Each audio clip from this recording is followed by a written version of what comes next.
Hello friends, welcome to Y Gyan. आज हम लोग मोटर व्हीकल एक्ट 1988 के chapter 5 control of transport vehicles को डिस्कस करेंगे। प्रीवियस लेक्चर में हमने चैप्टर 4 के इम्पोर्टेंट क्वेश्चंस को किए थे। जिन्होंने नहीं देखा है वो मोटर व्हीकल एक्ट 1988 के प्लेलिस्ट में देख सकते हैं। तो शुरू करते हैं। ये जो कंट्रोल ऑफ ट्रांसपोर्ट व्हीकल्स है, तो इसमें जो मतलब किस तरह से ट्रांसपोर्ट व्हीकल को नियंत्रण किया जाएगा, ये सब चीज़ें यहाँ पे सेक्शंस डिस्कस है, ताकि किसी भी पब्लिक को रोड पे ट्रांसपोर्टेशन में कोई भी दिक्कत ना आए। ये इसके लिए ये यहाँ पर ये सेक्शंस मेंशन है। तो जैसे ट्रांसपोर्ट व्हीकल हम लोगों ने पहले चैप्टर में डिस्कस किया था, जब हम लोग डेफिनीशंस पढ़े थे। वहाँ पे जो भी पब्लिक सर्विस व्हीकल्स होते हैं या गुड्स कैरेज होते हैं या एजुकेशनल इंस्टीट्यूशनल बसेस होते हैं, ओके, प्राइवेट सर्विस व्हीकल्स भी ट्रांसपोर्ट व्हीकल्स में आते हैं। जैसे पब्लिक सर्विस व्हीकल्स में क्या आते हैं, जैसे कॉन्ट्रैक्ट कैरेज, स्टेज कैरेजेज, ये सब ट्रांसपोर्ट व्हीकल्स में आते हैं। Okay, section 66 necessity for permits. तो जो परमिट है, परमिट की क्यों आवश्यकता पड़ती है, ये बातें पहले समझना होगा। ये जो परमिट है, परमिट एक्चुअली जो चीज़ें हैं, जो अनसेफ कंस्ट्रक्शन होते हैं, जो पब्लिक हेल्थ, सेफ्टी और वेलफेयर को ध्यान में रखते हुए, मतलब कि सेफ्टी के लिहाज से ये परमिट को इशू किया जाता है। और ये स्पेशली ट्रांसपोर्ट व्हीकल्स के लिए इशू किया जाते हैं। आपके जो पर्सनल गाड़ी होते हैं, कार, बाइक, ये सब के लिए परमिट नहीं इशू होते हैं। ये ट्रांसपोर्ट व्हीकल जो कि आपको पता है कि कॉन्ट्रैक्ट कैरेज होते हैं, स्टेज कैरेजेज होते हैं, या एजुकेशनल इंस्टीट्यूशनल बसेस, ये सब जो भी व्हीकल्स होते हैं, ये सब के लिए परमिट जारी होती है। जो गुड्स कैरेज होते हैं, ओके, मान लेते हैं कि कोई ट्रांसपोर्ट व्हीकल है, उसमें 5 टन का कैपेसिटी है और किसी ने उस पर 7 टन लोड कर लिया, तो ऐसा हो सकता है कि वो उसमें कुछ प्रॉब्लम आ सकता है, अनसेफ हो सकता है, रोड पे एक्सीडेंट भी होने का खतरा है। तो इससे क्या हो सकता है कि एक्सीडेंट होने के कारण गाड़ी का तो एक्सीडेंट हुआ ही, प्लस रोड पे जो लोग थे उनका भी हानि हो सकता है। तो ये सब देख के परमिट इशू किया जाता है कि आपका 5 टन का है तो आप 5 टन से ज़्यादा नहीं आप इसमें कैरी कर सकते हैं। ओके, इस तरह से जो भी चीज़ें रूल्स होते हैं, जैसे 6 पैसेंजर्स के सीट है, 8 पैसेंजर के सीट है, 20 है, तो आप 20 से ज़्यादा नहीं कैरी कर सकते हैं, इसलिए परमिट को इशू किया जाता है। ओके, तो जो भी ओनर होते हैं ट्रांसपोर्ट व्हीकल के, वो विदाउट परमिट पब्लिक प्लेस में व्हीकल्स को यूज नहीं कर सकते। ओके, और जो भी कंडीशन होते हैं परमिट के, ओके, वो स्पेसिफाइड रहते हैं। जैसे उसमें मेंशन होते हैं कि हाँ ये इतने टन का है, इतने टन आप कैपेसिटी है, ये सब चीज़ें मेंशन होते हैं। जैसे अगर स्टेज कैरेज है, अगर वो कॉन्ट्रैक्ट कैरेज के रूप में यूज किया जाएगा तो वो भी चीज़ें मेंशन होगा। ओके, अगर स्टेज कैरेज है और वो गुड्स कैरेज के रूप में भी यूज किया जा सकता है, तो वो भी चीज़ें परमिट में मेंशन होगा। ओके, आपको पता है स्टेज कैरेज क्या होता है। सबसेक्शन 3 जो प्रोविजन है, सबसेक्शन 1 में हम लोगों ने पढ़ा था कि कोई भी ओनर ट्रांसपोर्ट व्हीकल का विदाउट परमिट नहीं यूज कर सकता है व्हीकल्स को। तो ये जो सबसेक्शन 1 है, इस चीज़ों पे ये सब चीज़ों पे लागू नहीं होंगे। किस किस चीज़ों पे, जो सेंट्रल गवर्नमेंट की व्हीकल्स होंगे या स्टेट गवर्नमेंट की ट्रांसपोर्ट व्हीकल्स होंगे, उनको परमिट की ज़रूरत नहीं है। ओके, जो ट्रांसपोर्ट व्हीकल है जो सोलेली use for road cleaning, means road cleaning के लिए काम होता है, रोड वाटरिंग के लिए, या फॉर पुलिस, फायर ब्रिज है, या एम्बुलेंस है। ओके, तो ये सब चीज़ों में ट्रांसपोर्ट व्हीकल जो भी हैं, ये इसमें परमिट की आवश्यकता नहीं है।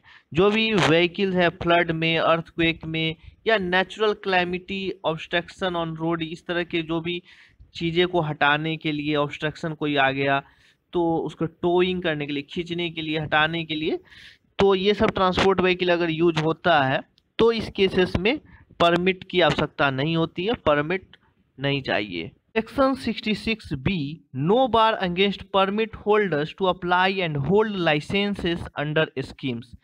तो जो भी परमिट होल्डर है, ओके, वो डिस्क्वालीफाई नहीं होंगे कोई भी स्कीम्स के लिए अप्लाई करने के लिए। ओके, कोई भी स्कीम है उसमें अप्लाई करने के लिए। तो कौन से स्कीम जो सेक्शन 88 में मेंशन है या सेक्शन 67 के सब सेक्शन 1 में मेंशन है।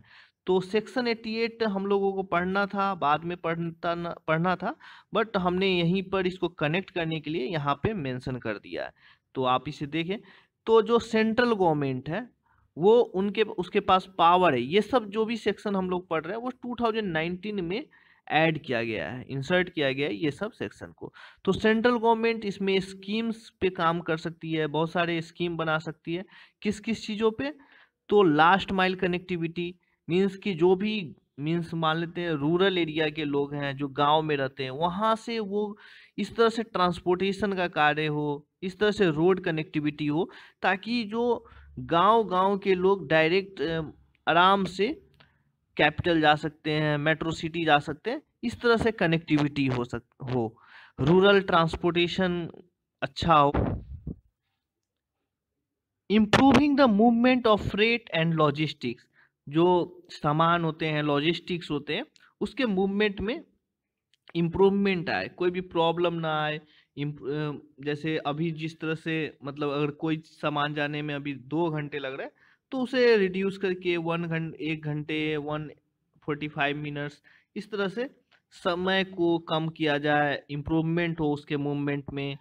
इस तरह से ये सब चीज़ें पे स्कीम बना सकती है सेंट्रल गवर्नमेंट। ओके, इन्वायरमेंटल पे ध्यान दे के, एनर्जी कंजर्वेशन पे, ओके, ये सब चीज़ों पे काम करेगी सेंट्रल गवर्नमेंट, स्कीम बनाएगी। Section 67, power to state government to control road transport. तो स्टेट गवर्नमेंट के पास भी पावर है कैसे रोड ट्रांसपोर्ट को कंट्रोल करना है। तो क्या करेगी स्टेट गवर्नमेंट? स्टेट गवर्नमेंट जैसे पब्लिक ट्रेड के लिए, इंडस्ट्री के लिए वो डेवलप्ड करेगी मोटर ट्रांसपोर्ट के लिए। मतलब ट्रांसपोर्ट किसी भी अगर स्टेट में ट्रांसपोर्टेशन की सुविधा नहीं है तो कोई भी पब्लिक उसमें ट्रेड नहीं हो सकता है, मीन्स व्यापार का काम नहीं हो सकता, इंडस्ट्री नहीं हो सकता, क्योंकि सामान इधर से उधर ले जाने में ही प्रॉब्लम होगा, तो वहाँ पे कैसे कोई भी इंडस्ट्री खुल सकता है। तो स्टेट गवर्नमेंट उस पर ध्यान देती है। तो ट्रांसपोर्टेशन सबसे ज़रूरी चीज़ है, तो उसके लिए क्या करेगी? कोऑर्डिनेशन करेगी रोड और जो रेल ट्रांसपोर्ट है उसका, ये सब चीज़ें स्टेट गवर्नमेंट करेगी। जो प्रिवेंट करेगी, क्या करेगी? Disability of preventing the deterioration of road system. Okay, means कि रोड कभी कभी आप देखते हैं कि मतलब खराब हो जाता है, डिटोरिएशन मतलब बर्बाद होना, क्षय हो जाना उसमें। ओके, तो इस तरह से जो उसको बचाव के लिए स्टेट गवर्नमेंट को कार्य करना चाहिए। मीन्स कि बारिश हुआ तो रोड आप देखते होंगे कहीं कहीं गड्ढे पड़ जाते हैं, तो ये सब चीज़ों पे स्टेट गवर्नमेंट काम करेगी। Promoting effective competition among the transport service providers, means कि जैसे कहीं कहीं पे आप जैसे पटना से आरा जा रहे हैं तो वहाँ पे आपको बहुत सारे बस सर्विस प्रोवाइडर रहेंगे, तो आपको जो ट्रांसपोर्ट सर्विस प्रोवाइडर वहाँ पे 2-3 है, तो उस तरह से इसमें ऐसा कंपटीशन रहेगा आपको, ताकि पब्लिक को सुविधा मिल सके, उन्हें अच्छा जो भी अच्छा जो सर्विस प्रोवाइड करेंगे उनके उनके गाड़ी में वो यात्रा करेंगे। तो इस तरह से जो स्टेट गवर्नमेंट है वहाँ पे कंपटीशन को प्रमोट करेगी ताकि पब्लिक को फायदा हो। ओके, और जो चीज़ें हैं अगर ऐसा लगता है गवर्नमेंट को, स्टेट गवर्नमेंट को, तो वो कॉन्ट्रैक्ट कैरेज या स्टेज कैरेज के लिए फेयर को, okay, tax payable the patient और the consignor of the good, तो जो भी फेयर रहेगा उसको फिक्स कर सकती है। ओके, और स्टेट गवर्नमेंट भी नेशनल कोई भी स्कीम है, स्कीम या जो भी चीज़ें हैं उसके लिए काम कर सकती है। कौन कौन से स्कीम? जैसे हम लोगों ने वहाँ पे पढ़ा था 88A में, वही चीज़ें, वो सब चीज़ें जैसे स्कीम्स होते हैं जो भी रोड ट्रांसपोर्ट के लिए अच्छा चीज़ अच्छे हैं, जो भी सही चीज़ें हैं वो चीज़ें वो स्टेट गवर्नमेंट कर सकती है। तो जो हम लोगों ने पढ़ा था वो वही पॉइंट्स यहाँ पे मेंशन है। जो नेक्स्ट है हमारा सेक्शन 68 ट्रांसपोर्ट ऑथोरिटीज। तो ये यहाँ पर डिस्कस नहीं किया है मैंने क्योंकि ये इम्पोर्टेंट नहीं था। यहाँ पे ऑथोरिटीज के बारे में डिस्कस था, तो हमने यहाँ पे डिस्कस नहीं किया। अगर आपको पढ़ना है तो आप पीडीएफ में पढ़ सकते हैं। ऐसे एग्जाम पॉइंट ऑफ व्यू से ये इम्पोर्टेंट नहीं है, इसलिए मैंने यहाँ पे डिस्कस नहीं किया। Section 69 general provision as to applications for permits. तो जो जनरल रूल्स हैं परमिट के लिए, तो वो क्या चीज़ें हैं वो यहाँ पर मेंशन है। तो जो भी एप्लीकेशन होंगे, एवरी एप्लीकेशन वो रीजनल ट्रांसपोर्ट अथॉरिटी या जो भी रीजन में प्रपोज्ड है कि व्हीकल यूज होगा वहाँ परमिट के लिए अप्लाई करना है। और किस तरह से करना है कि अगर अगर कोई व्हीकल है, ओके, वो दो या उससे ज़्यादा रीजन में चलाया जाएगा। जैसे कोई किसी जुडिक्शन एरिया के दो से ज़्यादा जुडिक्शन एरिया में अगर व्हीकल चलेंगे, तो अगर उसी स्टेट में सेम स्टेट में है, तो जिस जो व्हीकल होंगे जो सबसे मेजर पोर्शन जिस जुडिक्शन एरिया में चलेंगे, उस जुडिक्शन एरिया से उसे परमिट लेना है। ओके। और अगर कोई जैसे मान लेते हैं दो रीजन से चलता है, दो रीजन में, और अप्रोक्सीमेटली इक्वल होता है, इक्वल मतलब दोनों जगह चलता है। मान लो कि कोई यहाँ से यहाँ जा रहा है, यहाँ बीच में दूसरा जुडिक्शन आ जाता है, इसके बाद ये दूसरा जुडिक्शन है और ये दूसरा जुडिक्शन है, तो मेनली इक्वल अगर मान लेते इक्वल है स्पेस, इक्वल जैसे यहाँ से यहाँ 5 किलोमीटर, यहाँ से यहाँ 5 किलोमीटर, 10 किलोमीटर का मान लेते डिस्टेंस है, अगर इक्वली चल रहा है तो वो कहाँ से परमिट इशू करवाएगा? तो वो जहाँ वो व्हीकल को रखता है उस रीजन से उस परमिट को इशू करवाएगा। अगर व्हीकल इस तरह से मतलब कि वो व्हीकल जा रहा है, ट्रांसपोर्ट व्हीकल, और अदर स्टेट में जाता है, ओके, डिफरेंट स्टेट में, अगर ऐसा केस होता है तो परमिट इशू किया जाएगा जहां से प्रिंसिपल जो एप्लीकेशन या रिसाइड मतलब उसका रेसिडेंस है, या principal place of business, business जहां से मेनली वो जहां से करता है बिजनेस, वहां से उस जुडिक्शन एरिया से उसे परमिट इशू करवाना है। Section 70 application for stage carriage permit. तो जो एप्लीकेशन है परमिट के लिए, स्टेज कैरेज के लिए, तो उसमें क्या क्या चीज़ मेंशन करना होता है? रूट क्या है, रूट किस एरिया में आपका स्टेज कैरेज होगा, ओके, मूवमेंट आपका किस एरिया में आपके स्टेज कैरेज का होगा, टाइप क्या होगा, सीटिंग कैपेसिटी क्या होगा, मिनिमम और मैक्सिमम डेली ट्रिप कितना होगा, वो भी चीज़ें मेंशन करना होगा। जो टाइम टेबल है नॉर्मल ट्रिप्स के, वो भी चीज़ें देना होगा। और जो ट्रिप होता है, जैसे मान लेते हैं यहाँ से हमें यहाँ जाना है, तो यहाँ से यहाँ जाने में जो एक बार जब गए तो ये एक ट्रिप हुआ, जब हम रिटर्न आए तो ये अलग ट्रिप होगा। ठीक है, यही चीज़ें यहाँ पे मैंने मेंशन किया है। Trip means a single journey from one point two another and every return journey shall be deemed to be a separate trip. Okay, means कि आप एक बार एक पॉइंट से दूसरे पॉइंट गए तो वो ट्रिप हो गया, और जब फिर से दूसरे पॉइंट पे आए मतलब रिटर्न आए तो वो दूसरा ट्रिप कहलाएगा। ओके। और जो नेक्स्ट पॉइंट है कि जो व्हीकल्स होंगे वो मतलब कि कोई भी स्पेशल ओकेजन में आपको मतलब कोई स्पेशल ऐसा कुछ होता है तो आपके पास कितना सर्विस प्रोवाइड करने के लिए आप में रिजर्व में कितने व्हीकल हैं, नंबर ऑफ व्हीकल आपके पास है, ये भी चीज़ें आपको मेंशन करना होता है एप्लीकेशन में। Section 71 procedure of regional transport authority in considering application for stage carriage permit. तो जो स्टेज कैरेज परमिट के लिए जो रीजनल ट्रांसपोर्ट अथॉरिटी वो क्या करेगी, अगर उसे लगेगा कि जो टाइम टेबल दिया है वो स्पीड के साथ मैनेज नहीं है तो उस केस में वो रिफ्यूज कर सकता है, और लेकिन उसके लिए उसे अपॉर्चुनिटी दिया जाएगा कि आप इसमें अमेंड कीजिए, आप उसमें सुधार कीजिए टाइम टेबल में, और फिर से आप अप्लाई कर सकते हैं। और क्या क्या चीज़ देखती है रीजनल ट्रांसपोर्ट अथॉरिटी, जो भी एप्लीकेशन जो देंगे उसमें वो फाइनेंशियल स्टेबिलिटी देखेंगे एप्लीकेंट के। ओके, क्यों देखते हैं? क्योंकि कोई भी फाइनेंस मतलब जो भी स्टेज कैरेज का यूज कर रहे हैं, चलवा रहे हैं गाड़ी को, तो उनके पास फाइनेंशियल स्ट्रांग होने चाहिए, ताकि कोई भी आगे कोई प्रॉब्लम होता है तो वो हैंडल कर सके। इसलिए financial stability of the applicant वो देखते हैं। सेटिस्फैक्ट्री परफॉर्मेंस होना चाहिए as a stage carriage operator. Okay, मतलब स्टेज कैरेज ऑपरेटर के रूप में उसके पास सेटिस्फैक्ट्री परफॉर्मेंस उनके पास होना चाहिए। सच अदर मैटर्स में भी, जो भी स्टेट गवर्नमेंट के द्वारा प्रिस्क्राइब होंगे वो सब चीज़ों पे भी वो रीजनल ट्रांसपोर्ट अथॉरिटी देखेंगे। और जो अदर कंडीशन है, provided that other condition being equal preferences shall be given to applicant for permits from। Okay, means कि प्रिफरेंसेस दिए जाएंगे। किसको प्रिफरेंसेस दिए जाएंगे?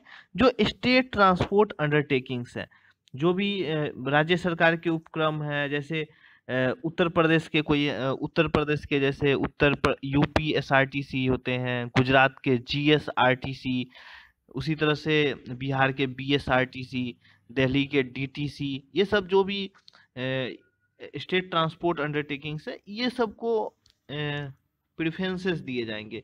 जो कोऑपरेटिव सोसाइटी के रजिस्टर्ड जो भी व्हीकल्स होते हैं जो यूज किए जाएंगे स्टेज कैरेजेज के लिए, उनको भी प्रेफरेंस दिया जाएगा। ओके, जो एक्स सर्विसमैन है अगर कोई अप्लाई करते हैं तो उनको भी प्रेफरेंस दिया जाएगा। Section 72 grant of stage carriage permit. Okay, तो जो स्टेज कैरेज है उसके परमिट ग्रांट होंगे, किस तरह से ग्रांट होंगे उसके बारे में यहाँ पे बात कही गई है। तो जो किस तरह से, जैसे क्लॉज 1 है, इसमें बात कही गई है कि used only in specified area और ऑन ए स्पेसिफाइड रूट और रूट्स। ओके, जो भी स्पेसिफाइड एरिया है उसी में उनको चलना है, चलाना है गाड़ी को, ये बातें कही गई है। जब से स्टेज कैरेज को चलाना है स्पेसिफाइड डेट से, उस समय से उसको चलाना है। उसको जो भी मिनिमम और मैक्सिमम नंबर डेली ट्रिप है जो प्रोवाइड किया गया है उस रूट में, उसको फॉलो करना है। जो टाइम टेबल का कॉपी है उसको RTO shall be exhibited on the vehicle. Okay, vehicle में एग्जीबिट होना चाहिए, प्रदर्शित होना चाहिए, ताकि लोग देख सके टाइम टेबल को। और जो भी स्टैंड है, जहाँ भी स्टैंड है तो वहाँ भी स्टैंड या हॉल्ट है वहाँ पे वो चीज़ होनी चाहिए, वो टाइम टेबल मेंशन होना चाहिए। मैक्सिमम नंबर पैसेंजर्स और मिनिमम वेट लगेज जो भी होगा वो सब चीज़ें भी मेंशन होगा, वो भी चीज़ें। Specified standard and comfort and cleanness. Okay, जो साफ सफाई स्टैंडर्ड जो भी मेंटेन होना चाहिए वो सब चीज़ें मेंटेन होना चाहिए।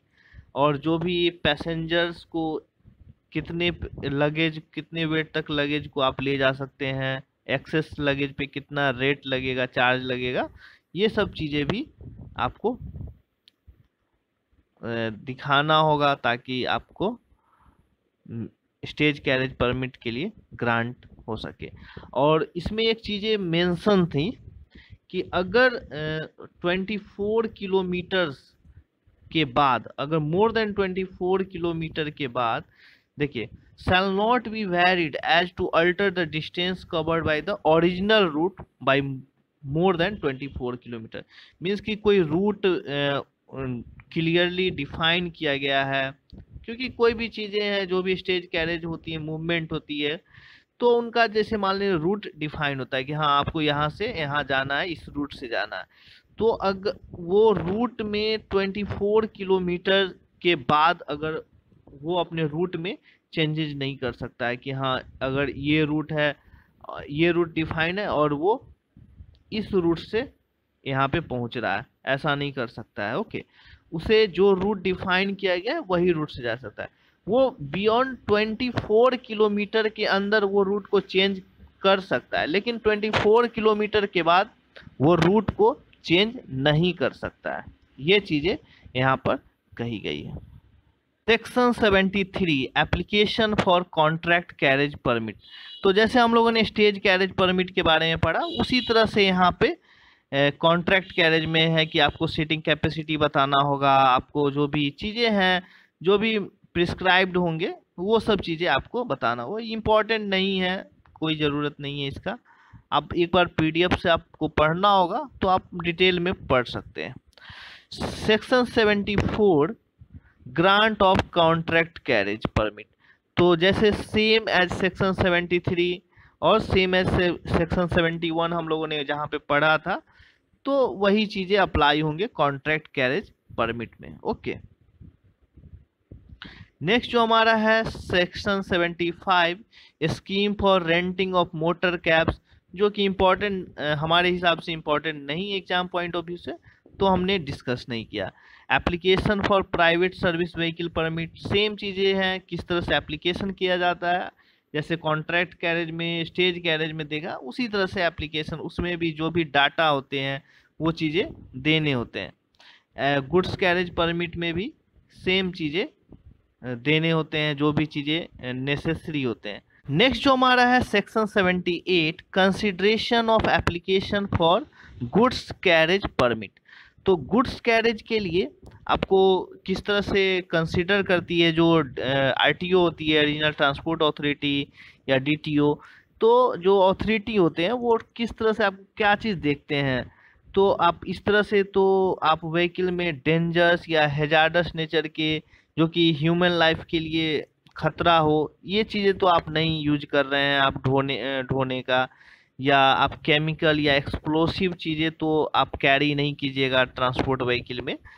तो ये सब चीज़ें कंसीडर करती है, ये सब चीज़ें ज़्यादातर जो देखती है, और इसके हिसाब से वो परमिट को इशू करती है। ओके, नेक्स्ट जब हम लोग पढ़ेंगे तब हम लोग वहाँ पे आगे समझेंगे। ओके, आज के लिए बस इतना ही। Thanks for watching.